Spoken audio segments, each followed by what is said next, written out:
Organisms, organ systems, organs, tissues, and cells are the levels of cellular organization. The cell is the first and the simplest, while an organism is the last and the most complex level. Each level of cellular organization makes up and supports the next level. Therefore, a cellular hierarchy is formed. Figure 1.5 provides a visual aid to better understand this concept. Cell, basic unit of life. Tissue, a group of specialized cells that work together for a particular function.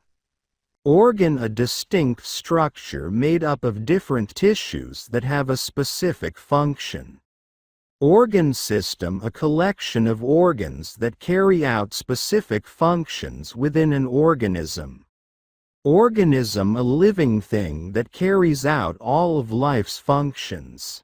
Skill. 1.1 Arrange and rank different levels of cellular organization, cells to tissues, organs and organisms. Objective: to engage students in critical thinking to assess the complexity of each level and arrange them in a hierarchical order, progressing from the simplest to the most complex. Instructions: scan the given QR code to access the worksheet named as Hierarchical Cellular Organization Sorting, and solve it. Cell. Unit of life. Cells are responsible for the function and structure of living things. A. Cells are the functional unit of life. The reason is cells are the smallest unit in an organism that perform all the functions of life, such as metabolism, growth, and reproduction, etc. B. Cells are the building blocks, structural units, of all living organisms as well. The reason is cells combine and build up tissues, organs, and organ systems. The above-mentioned two reasons make the cells basic units of all living organisms. Knowledge 1.2 Structure of cells and their functions. There are numerous kinds of cells present in animals. However, the four primary types are nerve cells, muscle cells, epithelial cells, and blood cells.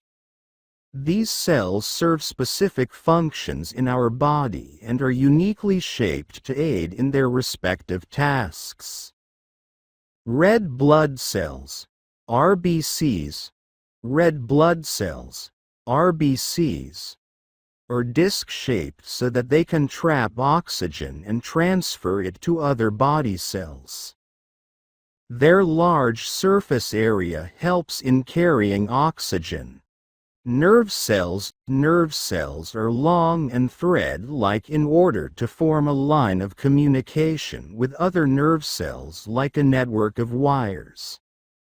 Because of this shape, they can quickly send signals, such as the feeling of touching a hot stone. Epithelial cells are flat and fit tightly together to protect our bodies.